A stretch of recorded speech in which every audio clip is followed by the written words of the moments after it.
All right. Hey there. Good morning, almost good afternoon, everybody. It's a few minutes after 11 a.m. Central Standard Time here on what is today, Friday, the 23rd of August, 2024. Jackson Hole Day. We heard Powell speak earlier, so I'm going to touch on some of that today and give you my thoughts about where things are potentially headed with that. We'll look at some charts and then kind of, again, look at where things are potentially headed with all that. Let's even get on some light here for you, maybe make it a little bit better. There we go. Coming at you live here from just north of Houston, Texas on Lake Conroe. Hopefully you guys are doing all right. Do me a favor before we get going here. Hit the like, hit the subscribe, follow me wherever you're seeing me at. Would love to have you guys following along. Send out the link, share the link, guys. Let other people know about it because, again, I'm not a big, influencer or anything, so I don't have a ton of people following me. But generally, the things I say tend to happen, right? Any of y'all that have been, following me at least for a few years here, that's true. And so I'm just trying to give people a better, outlook on what's going on and why things aren't necessarily what everybody else is saying they are, or a lot of people are saying they are right now. So hopefully that comes across and you guys really pick up on it because my goal here, on these weekly live streams is to make your trading life and your market understanding hopefully much better than what it was before you came in. Now, usually Fibbo joins me every other Friday, and we were potentially going to have him here today, but something came up, so he's not able to make it. So we're going to try again for next week. But that just gives me more time here to speak really about the whole Jackson Hole thing today, because let me tell you guys, if you listen to that, if you didn't listen to it, I'm going to tell you right now, that was dovish. That was dovish as heck. Big turn from what they've been, right? So for over a year, they were in this crazy rate hiking cycle, right? Just strong rate hikes, one after another, over and over. Very hawkish every time they spoke, and then especially through the summer coming into now, they've been more. Powell's been more and more dovish when he spoke, and then today was the day, guys, right? Today, he actually said, he actually admitted that the Fed was wrong when they said that, that rising inflation was transitory, but that they have actually gotten it under control now with that strong and rapid interest rate hike cycle that they went through. He says, again, what we all know, if you're paying attention, you understood that the inflation that came in, was a culmination of things, right? It was the pandemic. It was the supply bottlenecks as a result of that. It was the Ukraine war. And then there was the money printing, of course, that the Fed did as well. So, when you look at, there was a whole bunch of things kind of going on, culminated in this huge, inflationary thing that required, that large rate hike cycle that they went through, quick and hard and fast, right? Powell actually said the time has come for policy to adjust. And he also said inflation has declined significantly. The labor market is no longer overheated and conditions are now less tight than those that prevailed before the pandemic. So the balance of the risks to our two mandates has changed. And these are all the things he said here. So extremely dovish statement today, but not dovish in the way that, oh my God, the economy is doing terrible, right? Dovish just in that, hey, listen, we did what we set out to do. And now the question is, can we go ahead and finish navigating this soft landing? Which of course, everybody wants to say no. Everybody points to all this, economic data and whatever. And then, that they say, oh, that means we're definitely, going to have this recession. But the reality of it is, those same people have been talking about recession for 2 years, guys. So let me just be clear here. If you've been talking about recession for 2 years, and it finally happens one day, 2-3 years, it finally happens one day, you weren't correct. When you're in the markets, being early is being wrong, right? You guys understand that, right? When you're in the market, when you're trading the markets, being early is the same thing as being wrong, right? If you think back to the GFC there in 2008, Michael Burry there, for 2 years prior to it finally happening, he was shorting for 2 years as the market continued to roar higher. It was only by the grace of God, by the luck, that he was able to withstand that and actually finally get to see some benefit on that at the end there, right? But to be wrong for 2 years, yes, you can understand that something's setting up, but there is that saying that the market can remain irrational for longer than you can stay liquid, right? And what they mean is, when they say the market can stay irrational, it means your view of the market, what you think. If you think it needs to turn down today and it doesn't for a year and 2 years, you're like, oh my God, the market's irrational. Well, no, you're just wrong at the time, right? The market can continue to move in a direction when you think it shouldn't, when you think, oh my God, it should be going the other way. Does that make sense? So I bring this up because you want to be careful you're not getting caught up in that, because what that's going to do is it's going to lose you money. And there's opportunity cost. Not only are you going to lose money trying to trade the wrong direction, right? But you're going to lose the opportunity. You have that opportunity cost that you're taking out of that, where you could have actually gone in the correct direction and made money. I always ask that question, when you're in the markets, do you want to be right or do you want to be profitable? Most people want to be right. And if you just want to be right, unfortunately, you're going to find a hard life here in the markets. But if you want to be profitable, that means you're going to, when the market says it's doing something different than what you think, you're going to pay attention and you're going to do that other thing. You're going to shift feet, right? You're going to change your direction. You're not going to sit there and keep holding against that, right? So that's kind of where we're at with things now. So what basically what he was saying was, sorry, I got the hiccups here. What he was saying was that now that they've got the inflation thing coming down, right, and they've done a good job by that, brought it down. Powell says that they can shift their focus now to keeping the current economic expansion going, right? So because like it or not, guys, the economy's continued to expand, right? Now, he didn't give specifics about the timing or the size of the rate cuts or whatever. And he said, really, ongoing, it's going to be data driven, right? So it's going to depend on the new data that's coming in as to when they're going to cut and how much they're going to cut. But basically, again, I've been looking at that 25 basis point rate cut here in September, and that looks like what we're going to get. I don't think we get a 50% rate or a 50 basis point rate cut. There's no reason for that right now.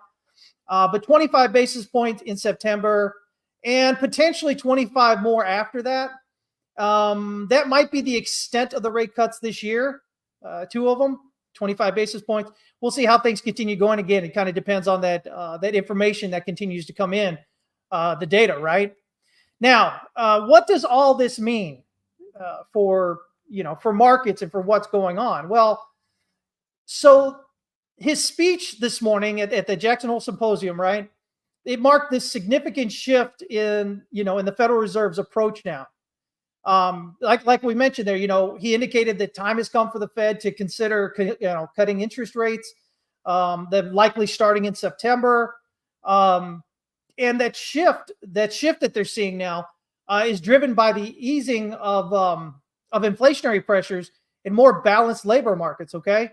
So because of that, he emphasized that the Fed is now more confident in achieving that soft landing for the economy and avoiding a sharper downturn, while still managing inflation. So he's feeling pretty confident now. But again, as we've been mentioning, the timing and the pace of those rate cuts are going to depend on the incoming economic data, right? So we're going to have to still continue watching CPI, PCE, we'll have to continue watching jobs numbers, stuff like that. But again, the way it's looking right now, Powell's pretty confident of a lot more confident now of being able to get in that soft landing, which again is contrary to what, most armchair market pundits and economists online are saying, right? So the markets, are likely going to continue to react positively to his speech because it signals that upcoming shift, to lower interest rates. And that's a positive thing, for the markets. The expectation of rate cuts typically is going to boost your investor confidence, and that's going to lead to potential increases in stock prices, right? So no surprise there. But especially in sectors like technology and real estate, which are areas of the market that are really sensitive to interest rates. Bond yields are probably going to decline because they're going to reflect that anticipated drop in rates. But, again, as it continues moving on, the overall response to this is going to be dependent really upon, the investor's interpretation of incoming data, right? That continues to come in month after month. So I think the biggest thing is investors are probably going to watch how quickly and, by just how much those rates are going to actually be reduced when we're doing this. Now, again, as I was talking about there, there's multiple sectors here in the market. Okay. So there's multiple sectors in the market that are going to likely benefit best from this anticipated, rate drops that we've got coming in, rate cuts. Again, one is technology. The other is real estate. As we said, real estate, lower rates are going to make mortgages cheaper, which is going to, boost demand for housing, and that benefits real estate developers and REITs. You've got consumer discretionary because you've got the lower borrowing costs. So with that, your consumer spending might increase, and that's going to benefit sectors like retail, automotive, luxury goods potentially. These are markets that have been hit over the last year. They've dropped out after topping out there. Automotive has dropped down. Car prices have dropped. Luxury good. I think Gary mentioned the luxury watch market more than a few times this past year, and how the prices have really dropped on that. So, with people not feeling so tightened by rates and whatnot out there, they're going to feel a little bit better about spending money. And that's kind of the idea here. The other thing are utilities, because when interest rates drop, you've got those dividend paying sectors like utilities that are going to become more attractive to investors that are, income seeking. So those are kind of the ways that I would look at it. If you're looking for where do you put your money, in the stock market, real estate, stuff like that. As far as real estate goes, that's an interesting one as well. We've got, everybody's like, well, why haven't there been more, everybody was expecting all this flood of foreclosures on homes, right? But the reality of it is a significant portion of homeowners right now refinanced or financed back there right around the pandemic, around that period there when they were getting 2% and 3%.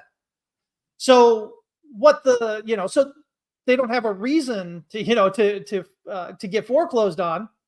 Yeah. Now, this is not commercial real estate and some of these, partnerships for multifamily stuff like that we're looking to, in 3 to 5 years from the pandemic, we're looking to refinance, right? They're kind of screwed, and we're seeing that. But, mom and pop and you and me and whatever, got these houses, basically getting them at those lower rates. Even if we wanted to move, we're not going to at the moment, because why the hell would we give up a 2 or 3% mortgage just to jump onto something that's 6%, right? But that's the thing. So as the rates come down, as the Fed rate comes down, right, your mortgage costs are going to drop, your borrowing costs are going to drop, and that's going to start to encourage people to kind of start looking at selling their homes. So now, we have this tight housing market right now where people aren't selling, and that's going to open up to more housing coming online. And as more housing comes online, well, you still want the interest rates to drop down to encourage people to buy, right? You want to be able to buy. So you're going to have that potentially coming over and kind of, working its way through over the next year or two. So, I think there's a lot of potential in that. Let me see here. So when we talk about tech stocks, why are interest rate cuts generally good for them? Well, they're generally positive because technology companies are going to often rely on the borrowing, to finance their innovation and their growth, right? So if you have the lower interest rates, that's going to reduce borrowing costs. Additionally, the lower rates make those future earnings more valuable in present terms, and that can boost the valuations of growth-oriented tech companies. You might also see investors shift their focus to tech stocks because they're going to be searching for higher returns, in a low-rate environment. And so overall, tech stocks end up looking pretty good from the expectation and implementation of interest rate cuts. So, specifically, if you're looking in, stocks and whatever, tech is probably a pretty good place to look with incoming rate cuts. What does it mean for gold? Well, gold prices are likely to rise in response to this signal, potential interest rate cuts. Lower interest rates decrease the opportunity cost of holding, non-yielding assets like gold. And so it makes it more attractive to investors. Additionally, you're going to have a weaker US dollar because the rate cuts come in, right? And it weakens the dollar. And that could further boost gold prices because gold's, priced in dollars, right? So if your dollar value is dropping off, it costs more dollars for your asset. So gold should continue to rise. The value of it should continue to rise, right? And finally, when it comes to gold, investors may actually view it as, a hedge against some potential economic uncertainty and inflation, which drives demand higher. So, you've got the typical things there to push gold prices up higher as well. But you guys are probably wondering about Bitcoin, right? And so Bitcoin is likely to see, again, a positive impact from what Powell's speech said today. Again, you get the lower value of the dollar, right? The dollar weakens. Historically, that's going to boost the value of alternative assets like Bitcoin. So, things become more risk on rather than risk off.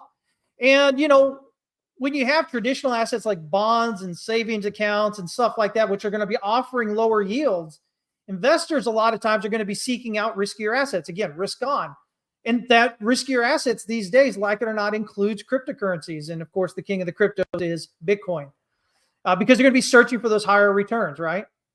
I mean, just like y'all are out here doing that same thing, right? So that increased demand for Bitcoin as a store of value or a speculative asset then is likely to lead to price increases. Let me see here. Ash has got a question here. Have the weak Bitcoin miners capitulated? How's the hash rate doing? Bottom end for Bitcoin? Yes, good, and I believe so. Yeah. So, we've taken a look at Bitcoin miners before and talked about it. The hash rate, continues to rise here, but we had the hash ribbons flashed a buy signal a few weeks back that I discussed, and usually takes a few weeks to get going, but then it does well. And so that would all tend to signal that the bottom's probably in for Bitcoin. By the way, right now, everybody's always like, Bitcoin miners, oh my gosh, is it really a good play? Is it really a good thing in here? And that's the kind of distrust and lack of confidence in it that we usually look for, when markets start to bottom, right? People question it, or they just outright, no, it's not a good thing, right? It's not a good buy. And that's generally what we look for. So when we're looking at all that, I mean, for right now, it looks pretty good. If you were subscribed to the Bitcoin miner stocks report that I put out every week, the link's below the video here if you guys want to join that. It's $20 a month. But that gives you 18 publicly held Bitcoin miners, their stock charts, updated every week. I discuss it, talk about the news and information that week, give a little commentary, a little editorial on it, to kind of keep you in the know of what's going on in there, but really focusing on charts, as I do. If you had done that a few weeks back, when we had that August 5th drop, coming out of that, you had a chance, going by my chart there, to buy MIGI, M-I-G-I. And if you had done that, you would have ridden that up almost like 250 or 300%. It was absolutely stupid. It did the best of all the miners coming out of that August 5th drop. And you would have also seen that there were a couple of miners who continued to drop down after that, which we, kept a track of there, keeping with the charts. So, miners, I look at them every week. I watch them every week. And, I was a big person. I was big with you guys about buying miners last October, I believe, or so. And then they did this great move up. And now, it's like, okay, well, they've been doing this sideways little pullback, kind of like Bitcoin. And everybody's like, oh, it's the end of the world. They're done. They're no good. But you're missing the bigger story, right? Bitcoin miners are basically just large data centers. And so, if you want to build a data center for an AI, company, right? It's going to take you about 2 years. As fast as AI is moving today, they don't have 2 years. You can retrofit one pretty quickly.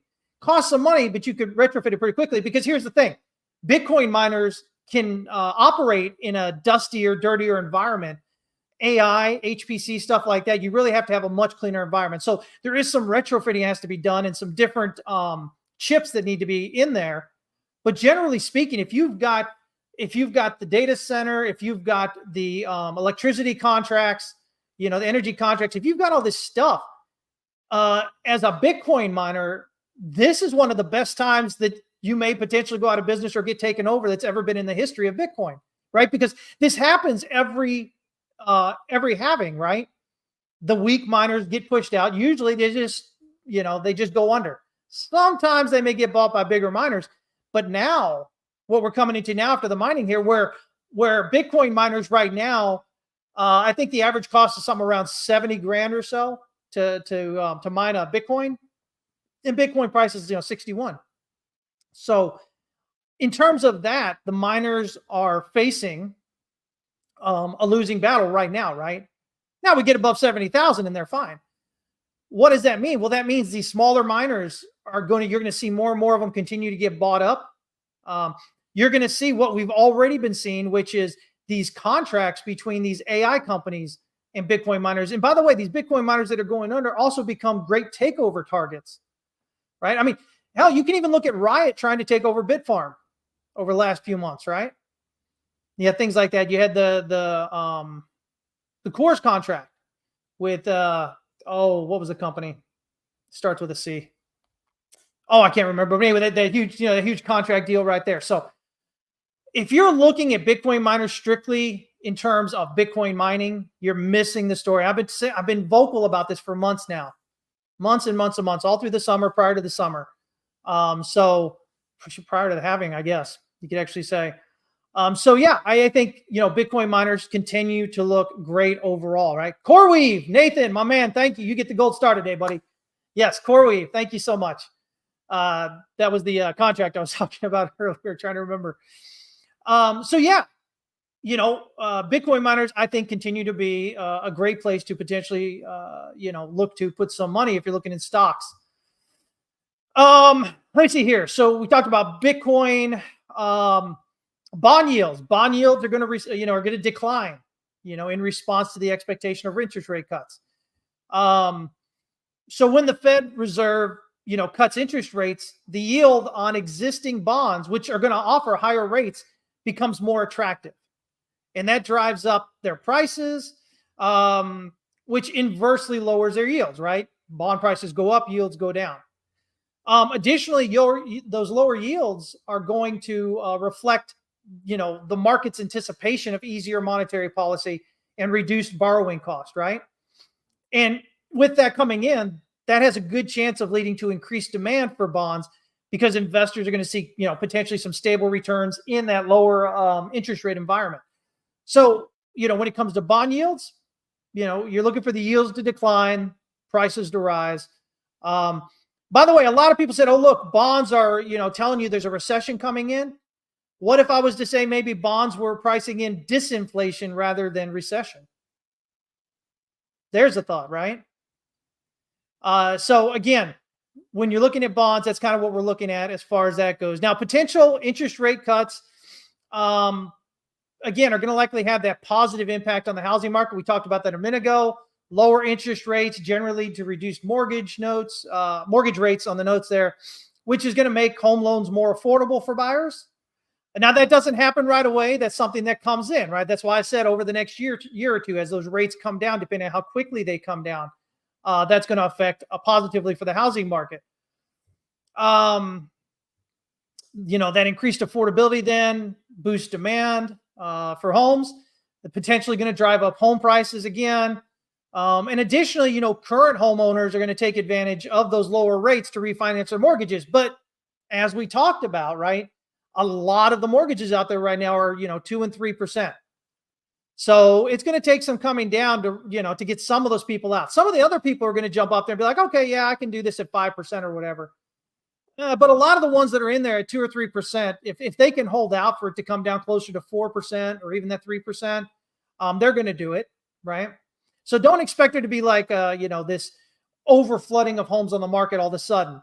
I know in areas like Dallas and Austin, which, jumped up really quick with, it got really heated with home prices over the, coming out of the pandemic and whatnot. They've experienced quite a pullback so far, but rates aren't down low enough to really encourage a lot of buying. So there's more and more homes coming on the market in those areas, probably in some areas of Florida as well because they got overheated. But again, this is one of those things over the next year or two. Watch how this comes out.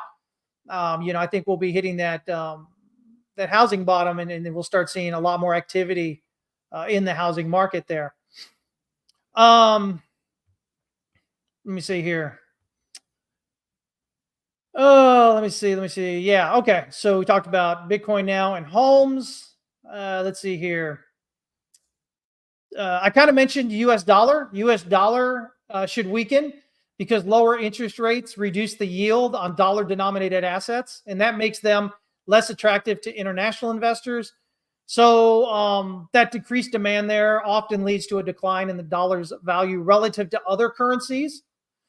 So, I've got a DXY chart I'm going to pull up here as well, guys, once I'm done kind of going over this, what I expect here from the speech today. Yeah. So, the dollar drops in value versus other currencies. What does that mean? Well, that means overall the DXY drops, right? A weaker dollar can boost U.S. exports because it's going to make them cheaper for foreign buyers, but it also increases the cost of imports, potentially contributing to some inflation in that way as well. So you want to watch that. Let's see here. If we look at consumer spending, what do these potential interest rate cuts mean? Well, they're going to reduce the cost of borrowing. This is something we talked about quite a bit, right? For consumers. So that makes loans, credit cards, mortgages, all that cheaper. The increased affordability can then encourage consumers to spend more, especially when you're looking toward big ticket items like cars and homes and appliances and stuff like that. So, if you're looking for, okay, well, potentially what other companies might I look for potentially a bottoming area? Look at things like Lowe's, look at things like Home Depot, look at things like, other appliance makers out there. Because if people are spending money on appliances, those stores should see more retail, spending coming into them. And then, the big thing is consumer confidence, right? So lower rates have a good chance of improving consumer confidence because people are going to feel more optimistic about their financial situation.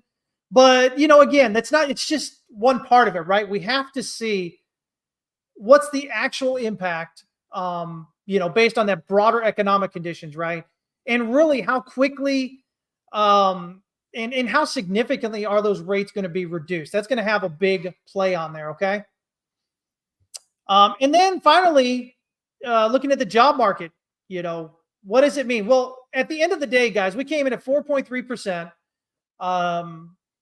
this month, right? With last month's jobs numbers coming in. Remember, 4.3%. That for history, since they've been looking at it, right? That's basically been considered full employment. So, when you look at that and you go, oh my God, we jumped from 4 to 4.3%. Well, I mean, it's not really a big deal right now, right? Now that could, I'm not going to say we're not going to see continued unemployment rising. It probably will a bit, but this idea that, oh my God, a recession's around the corner because we're at full employment. I mean, that's really what we're saying here, folks, right? That doesn't make a whole lot of sense when you think about it, right? I don't know that we've ever been in full employment and been in a recession.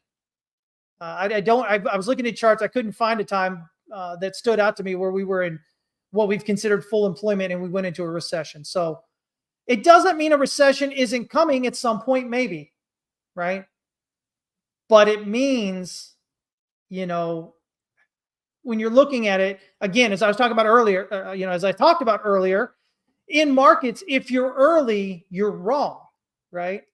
I mean, for all intents and purposes, if you're early, you're wrong because the market's going to continue to go in the opposite direction that you think. So, even if you think things are getting worse and worse and worse, the job is not to try and catch the top. Your job is to continue to trade long until it tells you it's no longer going long. Not that it might reverse. Is this making sense?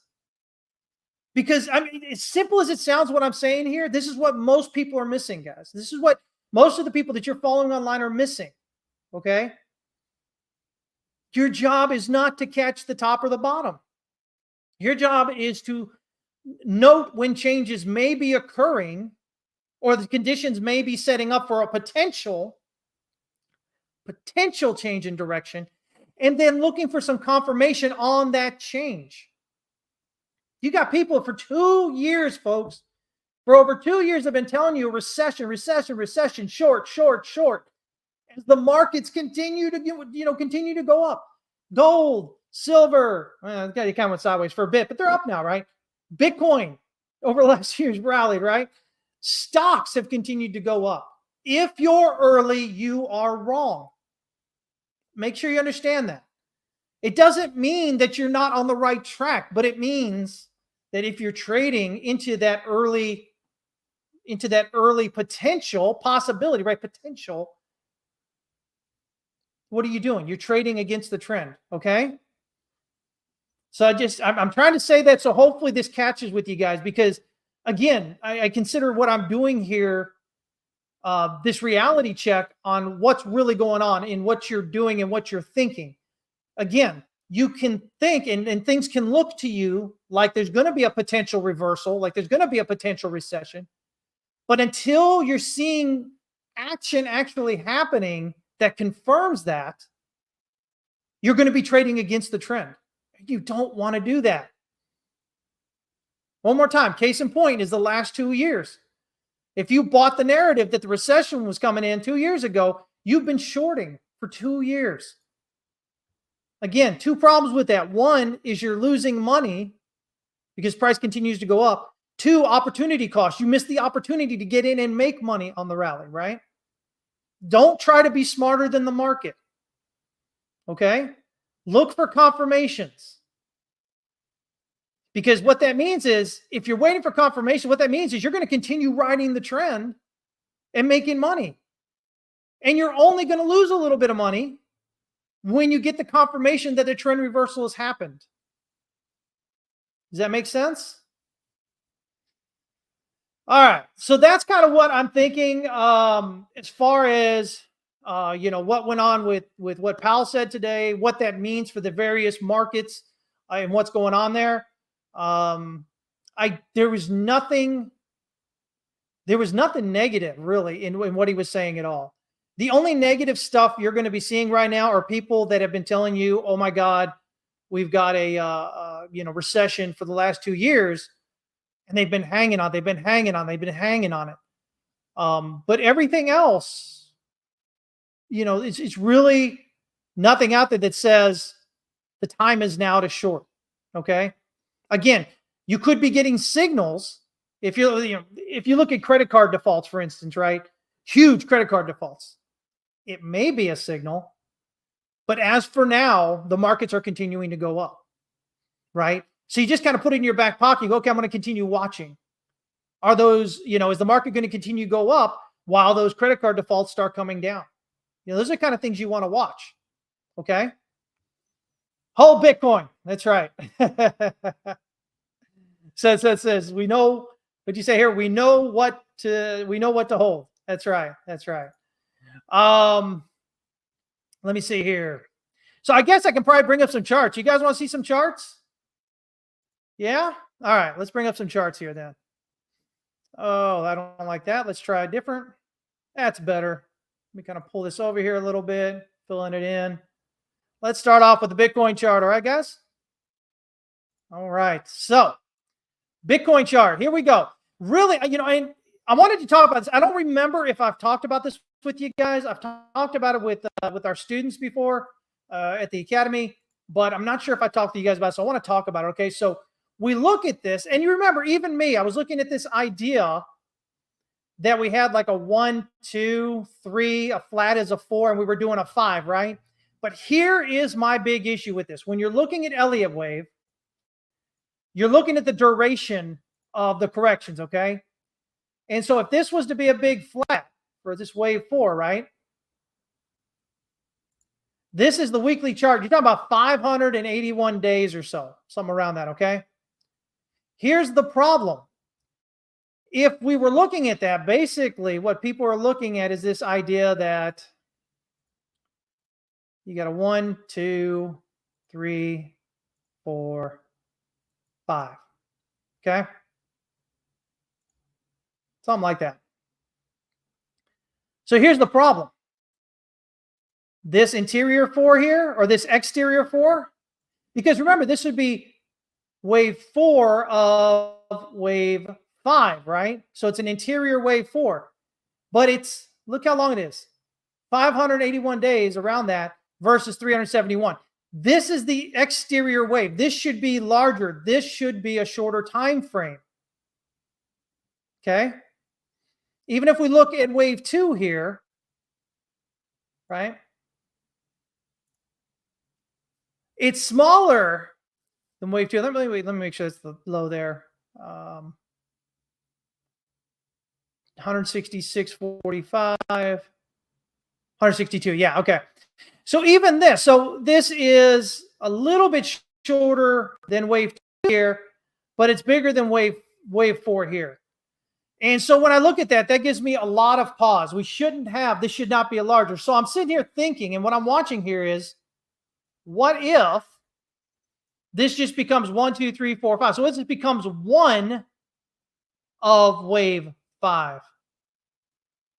And so if you look for, well, you know, are we going to get maybe some kind of big, you know, overextended move here? You know, everybody's expecting lower and lower, right? But what if we have this super cycle time, this ending thing here, right? All of a sudden, this means we're on wave 4, working potentially on wave 5 now of 1 of 3 of 5. So we get a 1, 2, 3, 4, 5 gives us 1, 2, 3, 4, 5 to finish out. So we could go a lot higher here. Okay. And this maybe becomes an extended bull market. Again, similar to the double pump that I've been talking about that we had here in 2012, leading up into 2013. We could be seeing something similar happening here. Okay. And what that would mean is no recession for at least a few years. All right. That would be the idea. So I'm not 100% that this is what's going on. We're going to continue playing it pace by pace right here, right? So what does this mean? That means right here, if this is done, wave 4, remember, we're just around 38.2 on that pullback. That's our usual wave 4 pullback. Even if we were to break down further, it would just be 50%, around 43,000, 42,856. That would be our wave 4 target. And that is what we normally have with the wave 4. There's nothing scary about it. It's what we normally look for. It just gives us a larger wave 5 target. But if we're bottoms in here, which it looks like maybe a throw under of this descending, expanding wedge here, right? Then based off the height of wave 4, we've got a minimum expected wave 5 target around 93,654. However, depending on how this plays out, if we can get a 1 up here and then a 2 on the pullback, we're likely to overextend this wave 5 up here to around 153,000. But again, that just becomes wave, what was that, wave 1 of wave 3 here. So all it becomes is wave 1 of wave 3. And so, you know, we'll have wave 2 on the pullback, and we'll have 3, 4, 5, and then, you know, it'll just be continuing to build up like that. Now, again, I'm not 100% convinced this is what's going to happen as it sits, but the fact that this being an expanded flat here is larger, because this is wave 4, right? This would be 1, 2, 3, 4 of wave 5. And the fact that it's bigger than its parent wave here, right, than the previous wave 4, right? It shouldn't be. It shouldn't be. Okay? All you have to understand is the length of time. If this was going to be an A, a B, and a C for wave 4 here as a flat, as we were originally kind of looking at, the duration, the length of time it took for wave 4 to complete is significantly greater than what it took this larger wave 4, right? Because remember, this is all wave 5 here. So this would be 1, 2, 3, 4, 5 of wave 5. And so this should not be larger in time than what this is. So we'll have to see how this continues to play out, okay? But just keep that in mind. When everybody says it can't, go up huge, it can't have this big, huge number, it can't do all this great stuff. Maybe not, but you have to be aware of the potential that maybe this is just beginning wave 5 here. Waves 1, 2 of wave 5. That means we got quite a bit higher to go up there, okay? Does that make sense? All right, let me see here.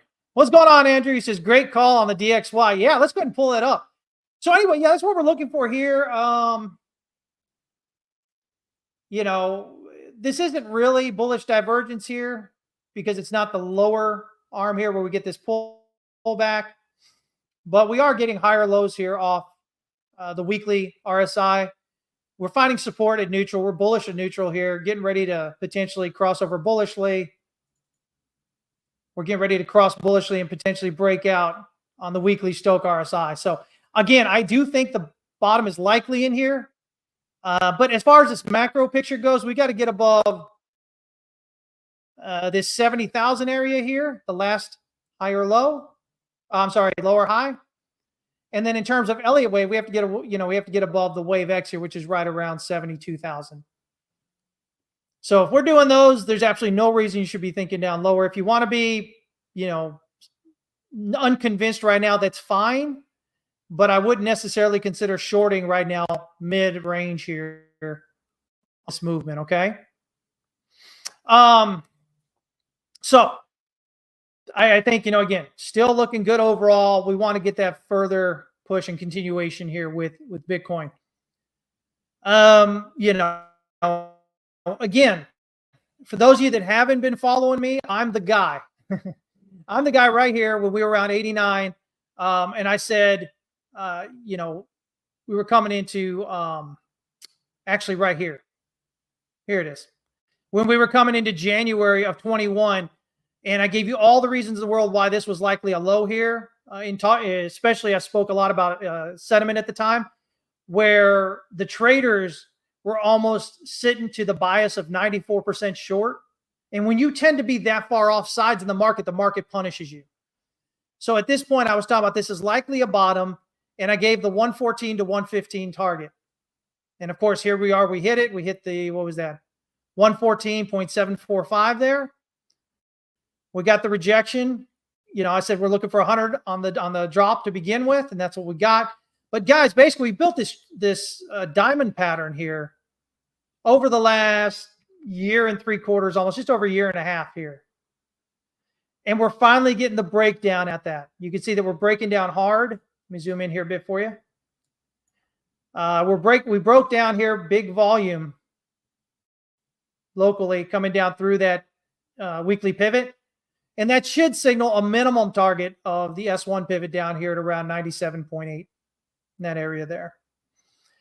So I like the breakdown here. Doesn't mean it happens directly. We'll probably get a little rally back up, maybe retest this, this kind of this support here that it broke down through, and then continuing lower. But ultimately, now that we've broken down through that weekly pivot, we should continue lower. Lower DXY is what I've been looking for, as you guys have been following me know. And on top of that, that aligns with the idea that the Fed is going to be lowering interest rates, right? Cutting interest rates. So a lot of benefit coming at us, a lot of positiveness coming at us, a lot of just, positive for risk assets, guys, right? Because that's what we're talking about is we want to make money, right? So what are we looking for? Well, we're definitely looking for a breakdown below this swing low here at 100.32. By the way, you notice there's volume on here. There's volume because this is, you see it says DX1 exclamation point. This is on the ICE exchange. These are the futures for the DXY. This isn't actually the DXY. So the numbers will be slightly off of the DXY if you're just looking up DXY, okay? But we look at this because this allows us to see volume, which the DXY itself doesn't. It's just it's just an index. So when I look at it, I like to look here where we get the volume. We can see everything. You notice we've dropped down through these high volume node. We're coming down into this low volume node area here. But anyway, it looks like the dollar ultimately should continue lower, okay? Let's take a look at our NASDAQ, SPY, and Dow Jones here, okay? So our three, NASDAQ is tech heavy. SPY, NASDAQ is almost all tech, right? SPY is also tech heavy, but nowhere near as much as NASDAQ. And then Dow is your more balanced index, right? And as you can see off that August 5th swing low, we've had huge rallies, right? If we look here, the SPY, the S&P here, just filled in the gap right off the all-time high, almost there, right? Today, we had a pop here on the Jackson Hole Jerome Powell speech, and we almost, again, took out the all-time high, right? When I look at these, I get A, B, C. I get A, B, C. I get A, B, C. So in terms of Elliott wave, what that means is that these are corrective patterns, and we should ultimately be looking for price to break out to new all-time highs. That doesn't mean it can't pull back along the way, but 3 waves, which we continue to break out above. I don't know, did we do it here with the Dow? It's 41,207.92, 41,198. Yeah, so we broke out higher than that second wave. So these all appear to be corrective here. This is probably a WXY actually, but still it's 3 waves. ABC there, ABC, WXY, whatever here, 3 waves. And here coming in. So my bias continues to be overall that we should be expecting overall new all-time highs from the indexes, which means stocks should continue higher, right? But again, that doesn't mean it can't pull back first, right? We've got this gap on all of these here, these Thursday, August 15th gaps here. So this could be, or, could be done or just about wave 1 up, right? So you get a pullback. So what does that mean? That means if we're to pull back from here, we're generally looking for that 50% pullback as our initial target. Let me see here.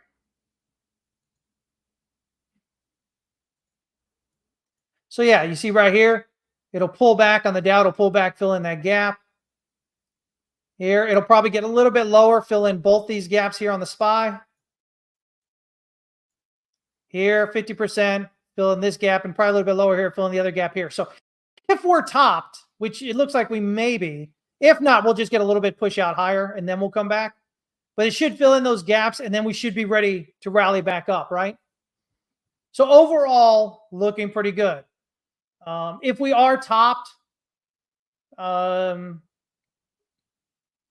don't think it would be too much to say that we could pull back into mid-September, which would be right around the time when the Fed says, okay, 25 basis point rate cut. And then that could coincide with the next rally up. So that's what I'm kind of looking there, right? Ethereum. We got Ethereum. Ethereum, again, remember I drew this ascending support back here way back at the beginning, right? In August 5th. So we hit, we rallied up. We haven't made it back in this upper range yet. We've got this support right here, which we're kind of finding resistance at the moment. We've just been consolidating here. Let's see. So, I mean, again, even if it were to pull back here a bit, wouldn't be a big issue, but ultimately still looking for this push out higher. If we can reclaim this range, which means get us back above 28.14 or so. We should be good to go to EQ here around 33.99. Hitting that, we should be good to go most likely up here to the range high. And then that, of course, will lead to a breakout higher. Okay. Was today a sell the news event? It's a knee-jerk reaction. News events have knee-jerk reactions, right? If we look at the, if we zoom in closer, you'll see that everything was already getting kind of overheated as it was. So, again, locally we get a pullback, and then maybe, maybe next week ends up being a push higher. We'll see how it turns out later today, especially for Bitcoin, which, trades 24 hours, 7 days a week versus stocks, which, are closed for the weekends. Don't forget, coming up here, today's the 23rd. Don't forget, we have our Labor Day holiday. That'll be 2 Mondays from now, the 2nd of September. So we'll have a 3-day holiday, the 31st of August, which is Saturday, and then the 1st and 2nd of September, which are Sunday and Monday. And on that Monday, of course, stock market will be closed as well. So keep that in mind as you're looking for it, okay? Gold has hit my target up here. You remember we had this 25, 64, 30 area target potential ending diagonal here. We do see bearish divergence coming in. We can see that the Stochh RSI is hitting overbought here. Let's zoom in into the daily. How's that daily looking though? That's on the weekly. Here's the daily. Let's see.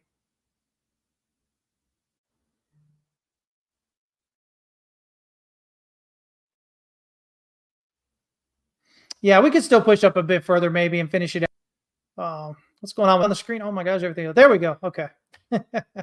Technology, gotta love it. All right. Potentially 1, 2, and I've got this as 3, 4, and maybe 5 here, but it's possible this could be 1, 2. This could be 3, 4, and then we get 5 still coming up a bit higher. So, we could look at a 26, 22.50 target if we break it out higher here. But ultimately, we should be continuing up here toward, I think my target I got it right. Yeah. Well, I've got a 3,053 target and potentially even a 6,400 target. That's way off, though, guys. That isn't anything happens tomorrow or even next year. But locally here, I've got a $3,053 target. Just been hovering here, bullish of what is this called here? Of neutral, as prices kind of continued overlapping movement up. So again, overall, gold should continue higher, I believe. Silver. Whoops, wrong one. There we go. Silver, it looks to me like we've got a 1, 2, 3, 4 here. Breaking out above $2.01.5. Should send us higher. Wave 5 based on the height of wave 4 as a target of 37.35. But it's wave 5 of 3, which has a minimum expected target of $40.99. So I look here at $37.35 and then look up at $40.99 as getting kind of this 1, 2, 3 up here on the way of continuing to go higher, guys. Okay. Let me see here. Locally here, we may get a pullback here. Not right this moment. It looks like let's see here. Yeah. Looks like 1, 2, 3, 4. We're getting a 5 here. Locally, minimum expected silver target here would be about $30.78.5, but could push up a bit higher. And then we'd look for a pullback before pushing out higher again. Okay. So usually you're expecting 5 waves up toward that wave B or wave X resistance, pulling back, get you like a 1 wave up and then a pullback for second wave, and then you get your third wave on the breakout. kind of trying to start filling in this wave 5, fixing that up. So again, silver looking pretty good there. Of course, I got to put Solana on here. Still just doing the sideways thing. This is the same chart, guys, that I've had since back here around the end of December of 22, where I've been adding to it along the way here and, you know, giving you guys information on the chart, the structures and whatnot. But yeah, again, you know, major volume drop off here. Spike of volume down here as we dip below, printed that spring below the range support. Hit the EQ of the weekly demand structure here. Rallied into the pivot. Pull back here. We're back here in 3 waves right now. Looking like a breakout above 152.18. This is the Binance Sol USDT chart. Breaking out above that should likely indicate that we're going to break out higher here and continue up. That gives us, you know, a 315 target and then a 410 target. You know, the next target says we're moving up. Let me see here.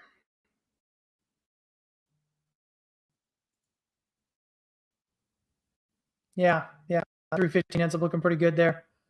But again, you know, once we're taking out this this swing high here at 163.70, that should indicate that we're heading up there toward that 315 again, and then 410 and probably higher after that. Okay. So nothing terrible here. We got a lot of room still on Stochastic RSI and RSI here on the daily for Solana. Weekly, look at that weekly, guys. Look at this weekly here. Stochastic RSI, again, down here and oversold, curled back up, looking to cross bullishly and break back out potentially here. Looking to get that move up. Again, volume dropping off throughout the range there. Spike of volume. Doji, long lower leg doji there. EQ of the demand structure on the weekly here.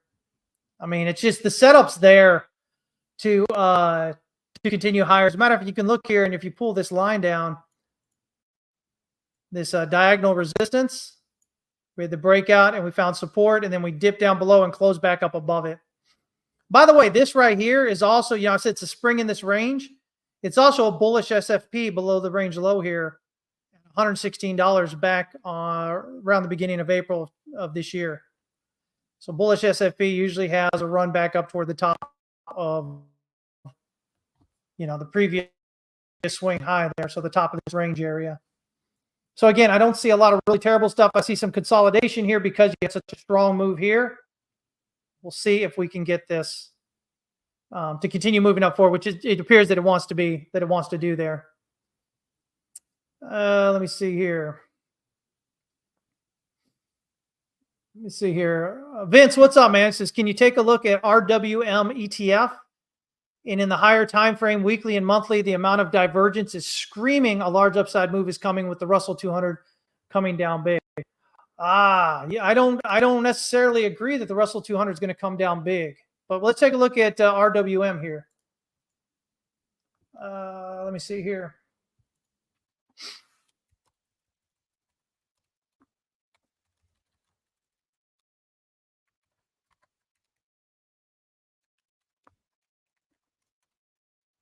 Let me see what we got. Let me see what you're looking at here. Guess we'll give it a minute here to load up. And sometimes this TradingView app's a little bit slower, but it's probably because I keep so many charts open all the time. Diego says, it's just so hard to stop being bullish on gold. I've been buying on every pullback so far. It's turned out really well, hasn't it? Come on here. What's going on? Give me a minute, guys. Let's see if we can get this loaded up. Come on, TradingView. You can do it. Maybe. Let me see if we can close this down.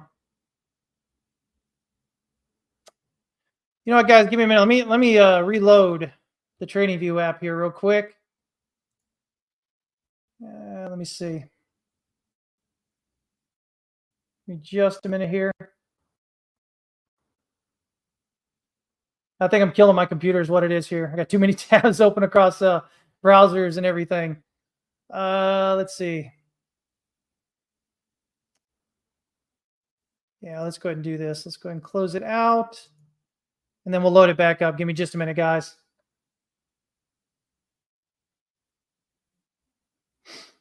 Come on.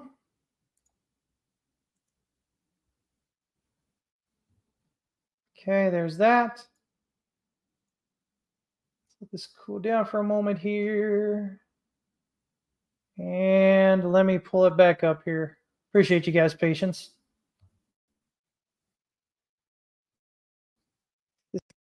Put it up. See how it turns out. Share some screens again.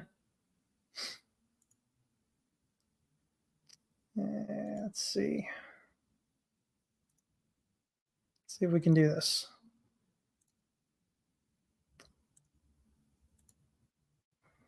Come on. All right, it's loading up. So give me just a minute here, guys.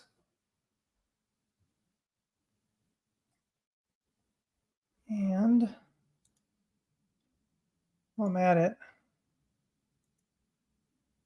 Let me close out my my other browser here real quick, too.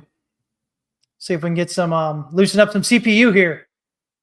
This is what I don't know how many of you guys are like me, but I usually have like multiple browser windows open with 30 to 40 tabs each, and then I have multiple trading view things open with multiple tabs, tons of tabs on them usually.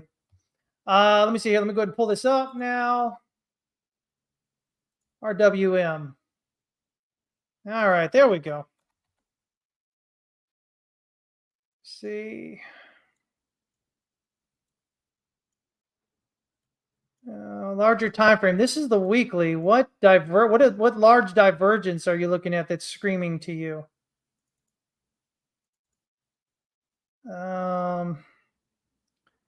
If you're listening there, who is it that asked about this? Vince? Let me see here. Look at it in the higher time frame, weekly and monthly. The amount of divergence is screaming. A large upside move is coming. I'm not seeing any divergence here on the weekly at all. We got lower highs. We got lower highs. We got lower lows. We got lower lows. Monthly. Yeah, no, I'm not seeing any divergence on that, buddy. Oh, you guys can't even see it. I'm sorry. I don't know why it's not showing up. Let me try again. Come on. Ah, there it is. There it is. Now you guys can see it. This is the monthly here. Yeah, sorry, guys. I just saw there it wasn't. I mean, I guess maybe some potential bullish divergence, but it's potential, right? And this is the monthly. Here's the bigger thing, Vince. If I'm looking at the monthly, here's what I'm looking at. So there's potentially, well, see, we're not even doing this. If we look at where this this swing low is here on the candle, we're not even marking a swing low in this here, right? The swing low is way over here. So we'd have to look at this one. Let me see what we got here. What's that? And that's this interior one here. As you see, this gets really suspect. So you have to be careful. You might have an actual low on your RSI right there, and then you have a candle with a large wick below it. And that makes it not a divergence, right? You have to have your lows aligning with your lows and your highs aligning with your highs. Does that make sense? But here's the thing. Here's the bigger thing. If I'm looking at this right here is what interests me. This. You have this large supply candle with this large spike of volume, and then you have this large spike of volume, almost the same. And the month still has another few days left in it here for stocks, right? It's got a week left in it. I would watch how this turns out because it's showing some stopping here, right? The previous swing low, that makes sense. S1 pivot. And it's possible this may have just opened up some movement up here over the next few months, but you have to absolutely have follow through here. If it does this and then you're going to break down here below this swing low, all this is a huge rejection. It was a try. Supply came in huge at the lows and continued falling. So what it's going to be is you want to watch on the monthly. How does this candle end? And if it ends something like this, then what's important is what does the next month, maybe next 2 months come out? Because if you don't have follow through after this, instead you have follow down lower, all it tells you is that there's a ton of supply still coming in at the lows. And when you have a ton of supply coming in at the lows that demand can't overtake, it's just a testament to that supply, right? Of course, this is the, for those of y'all that weren't paying attention here, this is a ProShares short Russell. So basically, if this is going, down lower, the Russell is going to continue going up, which is your small caps index. But if this goes up, that means your small cap should come down. But yeah, for me, on this larger time frame here, I'm really interested in what happens at the end of this month and how does that next month look because of this here. On the weekly, on the weekly, I wouldn't be looking, way out here as far as some kind of divergence. You've got a lot of, higher lows and lower highs and lower lows and lower highs all along the way here. I would be looking just in this kind of area because this is the downtrend. And the weekly looks like it wants to fall further. Weekly doesn't look very, we had the RSI rally up, not even up to the EQ here. It remains bearish below the EQ, the median. It's crossed back down below the SMA. At the same time, Stochh RSI, well, that was Stochh RSI. Here's Stochh RSI. Meanwhile, Stochh RSI is trying to cross back down bearishly, though it is still bullish above neutral here. But if we lose this, if we cross bearishly and close bearishly and then close below, the odds are more likely than not we're going to come on back down to reset, which should see price coming further. Let me zoom in a little bit, though, before I any further here.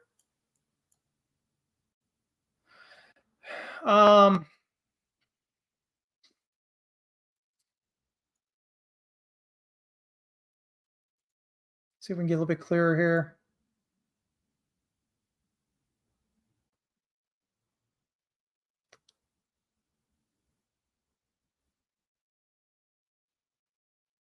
It's possible. We're going to want to watch this. We've got some support in here. But it's going to be, does it lose support down here? We're still looking at even on these smaller time frames. There might be a little something here. I'd want to see how these pivots print when next week opens. Kind of get a better idea maybe of what's going on there. You've got volume picking up down here. As we're dropping into this, you have this big bar right here. Before you got your moves here up into August 5th. We're coming here. So we've had a retrace of how far here? 70.5? 78.6? Yeah. 70.5, 78.6, almost 78.6 right there. 2 hour here. Yeah, that's not pretty. Stochh RSI still has room for it to potentially fall further here.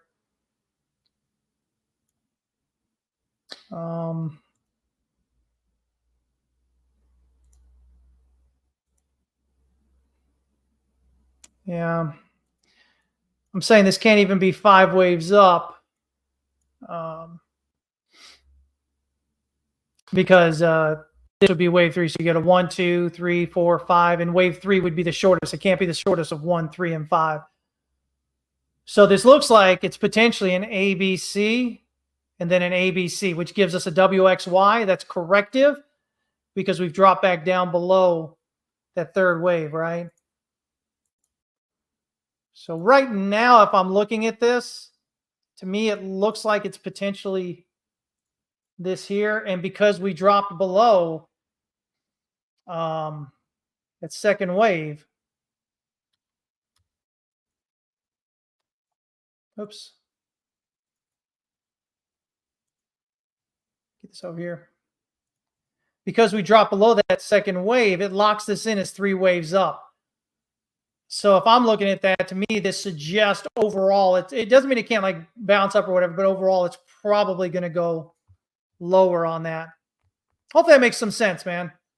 But that's kind of the way, then initially I look at structure based on Elliott wave because, it gives us the clearest understanding. And then, again, when I zoomed out to that larger time frame, that volume price relationship there would have me concerned. But that's the monthly. And remember, the monthly things don't happen right away. So it could take a few months for that monthly kind of what we're looking at the monthly to work itself out one way or another. Okay. But yeah, I think, and I kind of think that small caps, found their low last October when I was telling everybody you should be buying it back then, the end of last October. And I think it's got new all-time highs coming still for small caps. This seems like it would kind of suggest the same thing as well. Let me see here. Let me kind of find you here. Any insight if it's better to look at a alt Bitcoin chart or alt USD for direction of the particular alt? So here's the thing. Back in the day, so when I first started in crypto, I was trading Forex heavily prior to crypto. And I started kind of coming into crypto around January of 2017. And so back then around 2017, 18, whatnot, you were trading alt Bitcoin pairs because there were your on and off ramps to USD were non-existent. USDT was just kind of getting going, still really not a thing. We all traded for more Bitcoin, right? Nowadays, though, with a lot more of the hedge funds in here and everything, they're trading for dollars. The on ramps and off ramps to USD and USDT are so easy now and so plentiful. I would just pay attention to the USD or USDT pairs more than anything else. If you want to increase your Bitcoin when you're trading, you want to trade the Bitcoin pairs, right? But at the end of the day, as far as overall direction and whatnot, I think you just kind of continue watching the USD, USDT charts for that. Let's see here. Can look at ton USDT. Yeah, I could probably get a couple more of these in here real quick.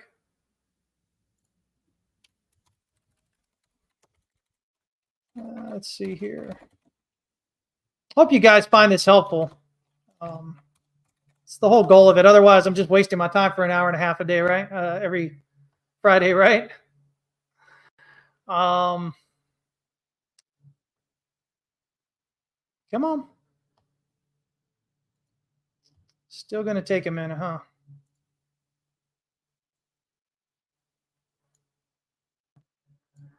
Come on now.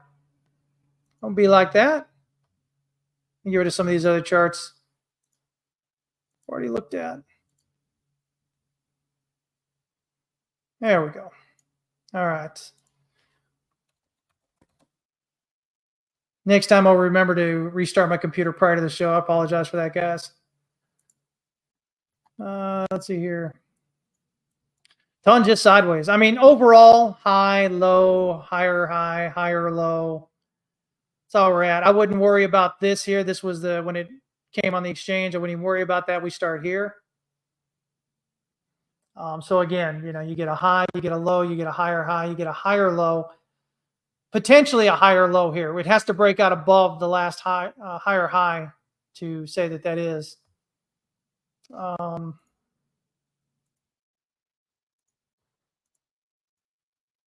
Let's see here. I think I like this.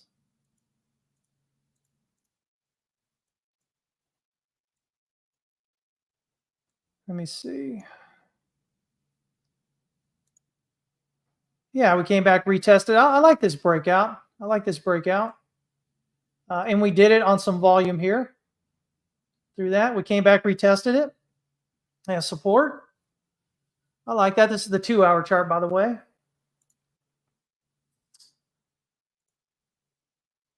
Nothing on the daily is too far out. Or we got room on Stochk RSI and RSI. They're both bullish here for it to head up higher. What I would look for is an impulsive breakout and close above this $6.73.5 area. Really a breakout and close above 6.767, this previous swing high here.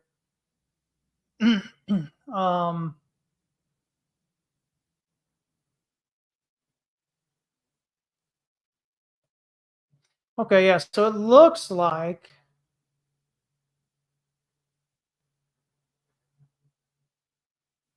this could be an A. Let me see here. Yeah, so it looks like it could be an ABC.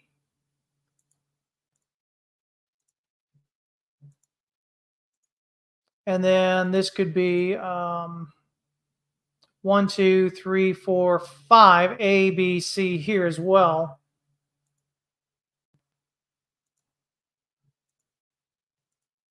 Potentially, that gives us a WXY, which would be corrective.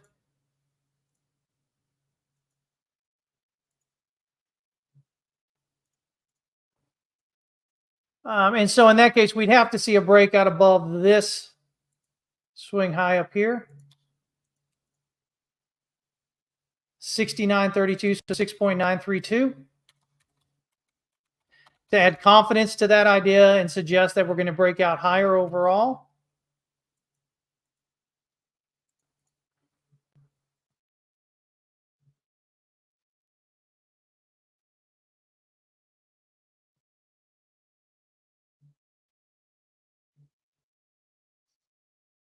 See, where's the swing low here? 6.057,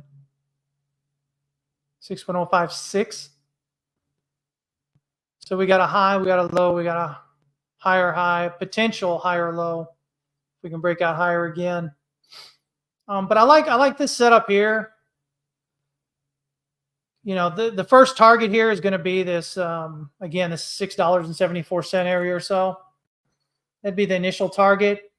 If we can break out through that, we want to then break out through 6.932. If we can do that, that's going to suggest we're probably breaking out higher. That would have me looking up here about $7.50 up there as a potential target on that. Let me see here. Ape USDT. Just go ahead and add it onto this one.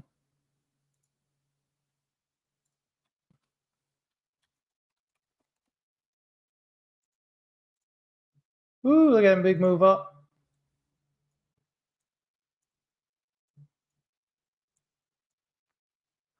Let's see here. This is the weekly. Potential breakout coming on this. We got a throw under of our descending wedge. We got this nice volume, large wick on that throw under. Nice, you know, impulsive move up, which is what we look for when we get the throw under of the wedge. So if we can break out through that wedge, I'd probably look for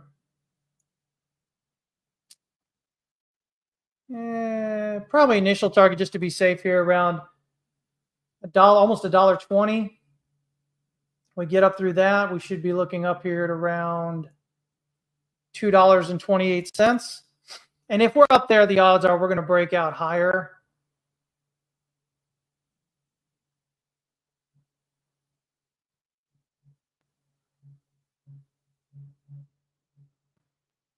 Yeah, it looks like 5 waves down overall here, which would suggest, you know, an end here and rallying back up. So I think that's a pretty close, you know, easy targets on that. Let me see here. What else you guys got going on here? Let me see here. What do we got there? School Bay, what'd you say? See here. Streams are so good. Oh, well, man, I'm glad you like it. And thank you for saying so. Ash, appreciate you always, man. Thank you, sir. Seth says these are helpful. Love the macro discussions here. Great, great, great. Love to see that. Let me see here. What's going on, man? Desiderata, I see you. ICP daily. Possible Adam and Eve pattern in play. By the way, guys, if you ever join Texas West Capital, Andrew's in there. Dude, man, he puts out a ton of charts that you guys should check out. Usually pretty damn good. You get access to what he's doing on there as well when he does. So, oh, man, this is awful. See if I can change this chart template here.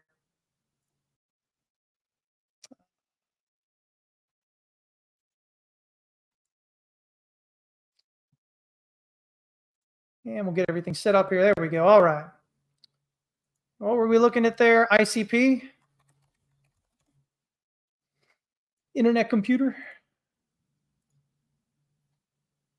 It's weekly here. Let's see if we can zoom this out a bit.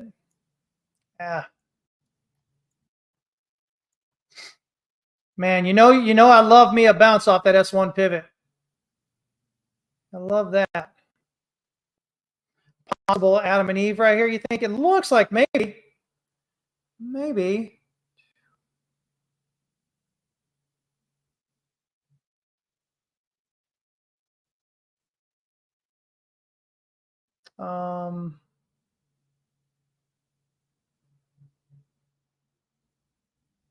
Yeah, we can get an A, a B, and maybe a 1, 2, 3, 4, 5 here. How far is that pullback? 65, 70 and a half. 61.8, not even 65. So golden pocket right there. I mean, it's hitting all the buttons that you want it to hit.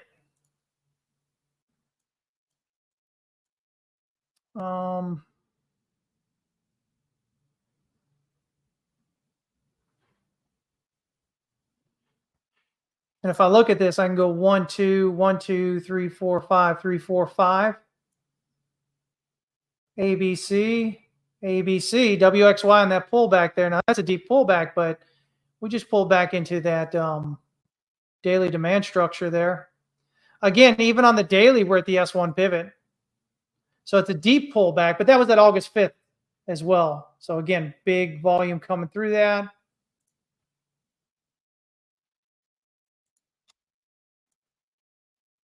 Right there, just about at the EQ of that daily demand structure.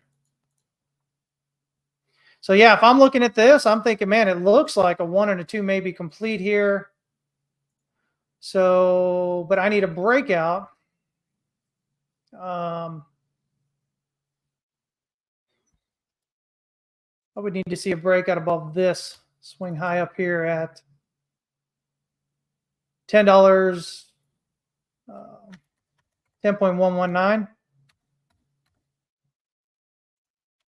To add confidence to this count I'm about to give you.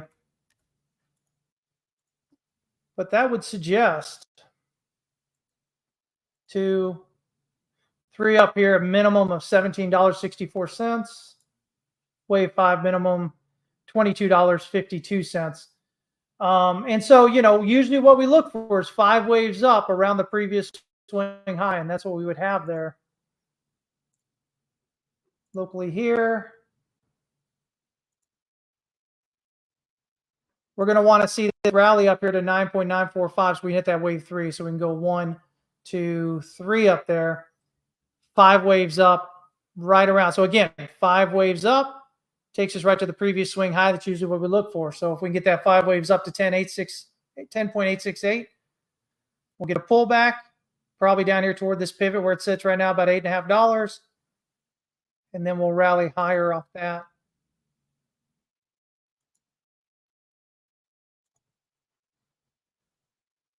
Yeah, if we can get up there, about $8.20 to get us 50%. Right above that, though, is that low volume node. So in terms of that bigger target, we would see this potentially overshooting here a bit. And we can see this wave 5 instead of $22.52, potentially up here around $30 on that as well there. Okay. Let's see here. Updated vet chart. Man, I don't even remember the last time I did vet. But I've got a space. I've got, do I have one more chart here? I got one here. Check it out, and then I got to go, guys. Okay, I'm already running late here. V-chain, what's going on? That's a 15-minute. Let's get out of that.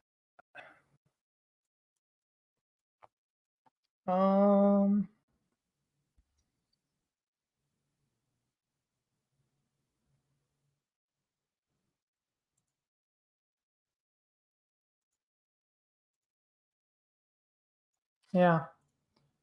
This looks like a 1, 2, 3, 4, 5.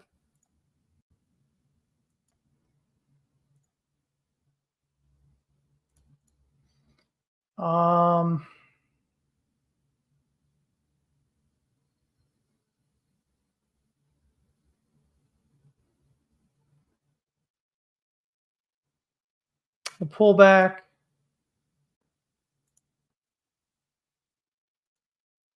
$61.8. I mean, that looks good. So that all looks good there. It looks like it's a 1, 2.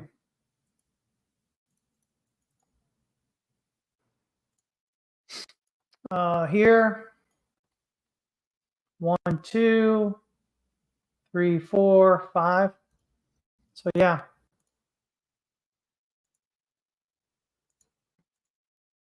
That looks pretty good.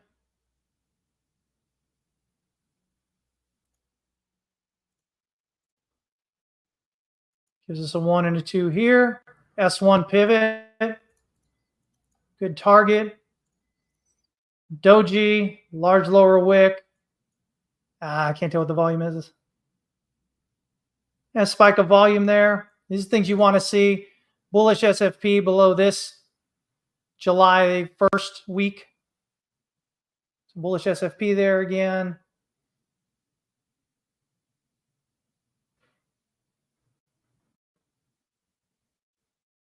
You see here.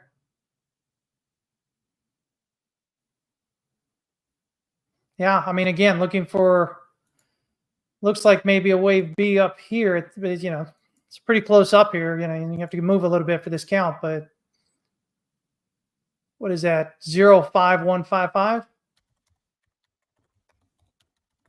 would be where I'd need to see it break out to kind of confirm this count. The pullback itself is pretty deep, probably 78, 85.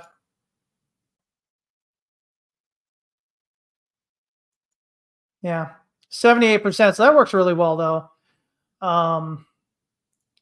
But this would then give us target here.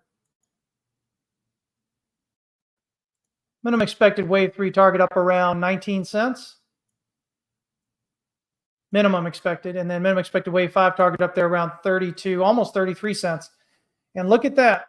5 waves up, get you right around the previous swing high. So is there a bull div on the weekly? There's not one on the daily because, again, it's not aligning. The swing low and price here is not aligning with the swing low in the oscillator. It's right here, and then on the kick up. On the, oh, that's the weekly. Yeah, no. So yeah, no, it's not getting, but you know, you're still having the same kind of effect, right? All the bullish divergence is telling you is that as you made that dip lower, demand came in a lot stronger than what it did on the previous one. And again, when you have demand coming in really strong, you know, at the end of a decline, which is what it looks like it may be here, that's significant, usually indicating a likely reversal.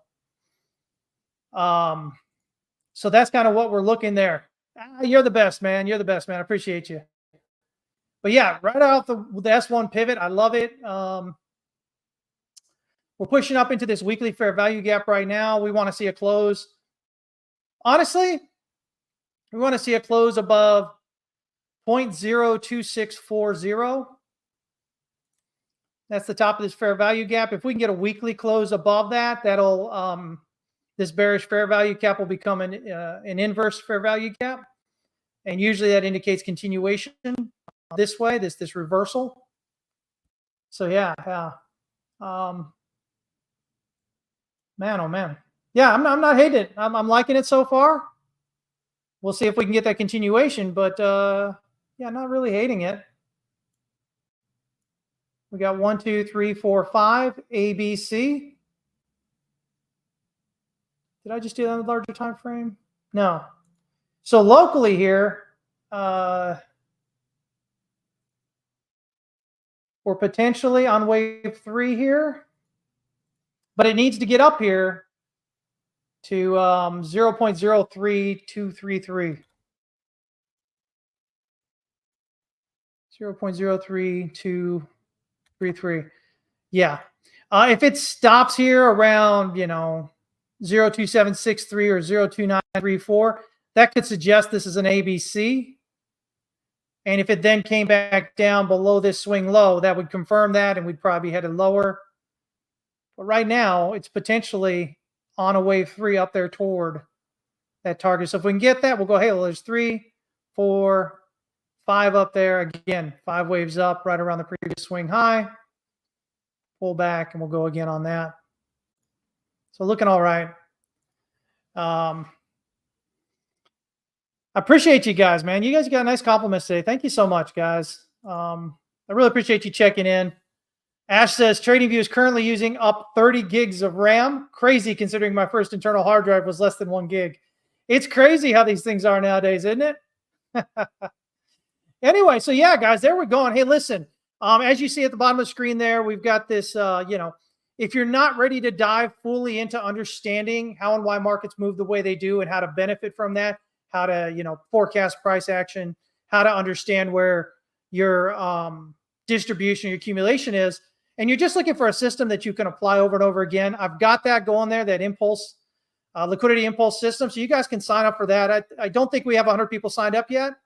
So you can get a 60% discount on that right now, as long as that that discount is still working. If you go to that link, it'll take you to checkout page, and you can click the information on that. I don't actually have a site set up for it yet, but the information will tell you what you're getting with that. It includes my risk management framework. So that's hugely important for any way you're trading, and a few other things in there if you guys want to check that out. But if you're serious about trading and you want to learn, how and why markets move the way they do, how to forecast that price action, how to use proper risk management and set your stop losses correctly. And, we're always adding stuff to it.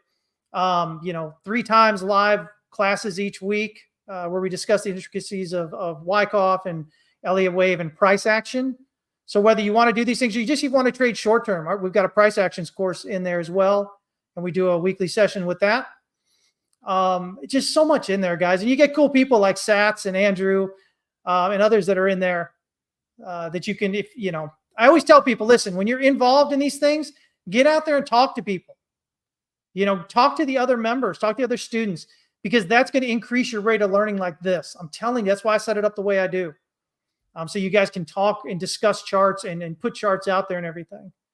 But if you can do that, you can sign up with our group coaching there. You can do it for 3 months, 6 months, 12 months, whatever you think you might want.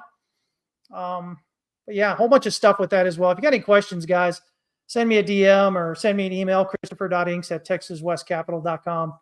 I'll get back to you. All right. Let's see here. I guess it is. Okay. Let me see here. Luke, real quick here. Luke's got a question. Being early is being wrong. I agree. But what would you then say that Mike guy always on Scott's show? He doesn't take criticism, but just curious how you to counter that.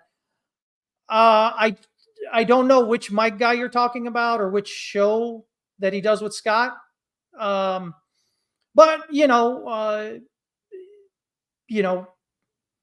emotions are hard in trading, right?